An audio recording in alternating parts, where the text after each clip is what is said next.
കേരളത്തിന്റെ ചരിത്രത്തെക്കുറിച്ച് പറയുമ്പോൾ സ്വാഭാവികമായും കടന്നുവരുന്ന ഒരു ചോദ്യമാണ് കേരളത്തിലെ ആദിമ നിവാസികൾ ആരായിരിക്കുമെന്നത്.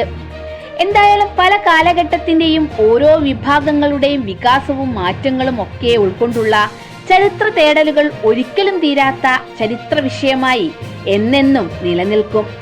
നരവംശ സംസ്കാര ശാസ്ത്രജ്ഞന്മാരുടെ കാലാകാലങ്ങളായുള്ള പഠനങ്ങളുടെ ഫലമായി പല പല സിദ്ധാന്തങ്ങളും ഉരുത്തിരിഞ്ഞു വന്നിട്ടുണ്ട്. തലമുറകൾ നീണ്ട കേരള ജനതയിൽ മാറ്റങ്ങളും മറ്റും നോക്കിയാൽ അത് ഇന്ത്യയുടെ നരവർഗ വിഭാഗങ്ങളുടെ വികാസം പോലെ തന്നെയാണെന്ന് പറയാവുന്നതാണ്. പൊതുവെ ദക്ഷിണേന്ത്യയിലെ പോലെ തന്നെ കേരള മേഖലയിലെ ആദിമ വർഗക്കാർ എന്നത് നെഗ്രിറ്റോ വംശകരാണെന്നാണ് പറയുന്നത്. നെഗ്രിറ്റോ എന്നാൽ ഏഷ്യൻ മേഖലയിലും ആൻഡമാൻ മേഖലയിലും മനുഷ്യരാണ്. ആൻഡമാനിലെ ജനങ്ങൾ എന്നത് ഇപ്പോഴും നെഗ്രിറ്റോ വിഭാഗം തന്നെയാണ്.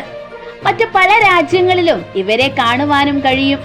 നമ്മുടെ കേരളം എടുത്തു കഴിഞ്ഞാൽ തന്നെ വനപ്രദേശങ്ങളിൽ താമസിക്കുന്ന മനുഷ്യർ എന്നത് നെഗ്രിറ്റോ വിഭാഗത്തിൽപ്പെടുന്നവരാണ്. ഇന്ന് കേരളത്തിന്റെ വനപ്രദേശങ്ങളിൽ കാണുന്ന കാണിക്കാർ, മലപ്പണ്ടാരങ്ങൾ, മുരുവന്മാർ, ഊളാടന്മാർ, ഊരാളിമാർ തുടങ്ങിയ ഗിരിവർഗക്കാർ നെഗ്രിറ്റോ വിഭാഗത്തിൽപ്പെടുന്നവരാണ്. ഗിരിവർഗക്കാരിൽ അധിക പേർക്കും കറുത്ത ചുരുണ്ട മുടിയും കറുത്ത തൊലിയും വീതിയേറിയ മൂക്കുമൊക്കെയായിരിക്കും.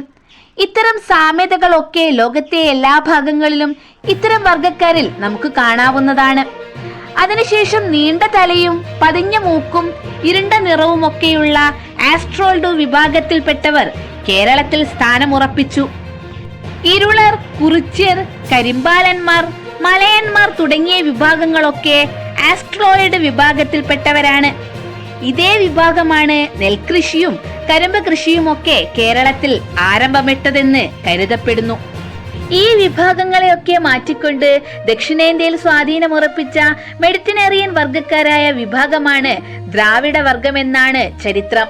ഗ്രീക്കുകാരുടെ ആക്രമണങ്ങളിൽ നിന്ന് രക്ഷിക്കാനായി മെഡിറ്ററേനിയൻ മേഖലയിൽ ജീവിച്ചിരുന്ന ജനങ്ങൾ അവരുടെ മേഖലകൾ ഉപേക്ഷിച്ചുകൊണ്ട് പല മേഖലകളിലേക്ക് പലായനം ചെയ്തപ്പോൾ 3 സംഘങ്ങളായി ഒരു വിഭാഗം ഇന്ത്യയിലും എത്തി. തെക്കേ ഇന്ത്യയിലും പടിഞ്ഞാറേ ഇന്ത്യയിലും സിന്ധു നദീതീരത്തും ഈ ജനങ്ങൾ അധിവസിക്കുകയുണ്ടായി. ഇങ്ങനെ ദക്ഷിണേന്ത്യയിലെ ദ്രാവിഡ സംസ്കാരത്തിന്റെ ഉത്ഭവം എന്നത് ഇവരിൽ നിന്നാണ്. നിഗ്രിറ്റോയിൽ നിന്നും ആസ്ട്രോയിഡിൽ നിന്നുമൊക്കെ സവിശേഷതകൾ ഉൾക്കൊണ്ട് ദ്രാവിഡ വിഭാഗം തെക്കേ ഇന്ത്യയിലും കേരളത്തിലും വേരുറപ്പിച്ചു. ഇന്നത്തെ കേരള ജനതയുടെ ഭൂരിപക്ഷ പൂർവികർ എന്നത് ദ്രാവിഡ വിഭാഗമാണ്. സിന്ധു നദീതീരത്ത് താവളമാക്കിയ മെഡിറ്ററേനിയൻ വിഭാഗമാണ് പ്രശസ്തമായ ഹാരപ്പൻ സംസ്കാരമായി മാറിയത്. ഉത്തരേന്ത്യയിൽ ആര്യാഗ്നിവേശം ശക്തി പ്രാപിച്ചപ്പോൾ സിന്ധു തീരത്തുള്ള ദ്രാവിഡ ജനങ്ങൾ ആ മേഖലകൾ ഉപേക്ഷിക്കുകയും തെക്കേ ഇന്ത്യയിലേക്ക് വരികയും ഇവിടെ നിലവിലുണ്ടായിരുന്ന സ്വവർഗത്തോട് ചേരുകയും ചെയ്തു. നായന്മാർ, വെള്ളാളന്മാർ, ഈഴവർ തുടങ്ങിയ കേരളീയ വിഭാഗങ്ങളൊക്കെ ദ്രാവിഡ ഘടകത്തിന്റെ പ്രാതിനിധ്യം വഹിക്കുന്നവരാണ്.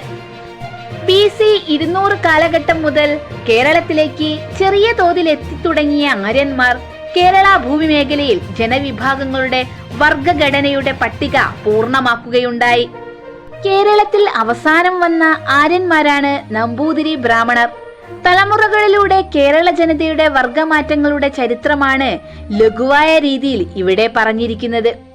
അപ്പോൾ കേരളത്തിലെ ആദിമ നിവാസികൾ ആരാണ് എന്ന ചോദ്യത്തിന് ഉത്തരം തേടുമ്പോൾ ഇന്ന് കേരളത്തിന്റെ വനമേഖലകളിലും മറ്റും ജീവിതം നയിക്കുന്ന ഗിരിവർഗക്കാരുടെയും മറ്റും പൂർവികരായിരുന്നു. അതായത് നിഗ്രിറ്റോ വിഭാഗത്തിൽപ്പെടുന്നവരാണ് നമ്മുടെ കേരള ഭൂമി മേഖലയിലെ ആദിമ നിവാസികൾ എന്നത് പ്രാചീന കേരളത്തെക്കുറിച്ചുള്ള വർഗചരിത്രത്തിലും നരവംശ സംസ്കാര ശാസ്ത്രജ്ഞന്മാരുടെ പഠനങ്ങളിലും തെളിഞ്ഞിട്ടുണ്ട്.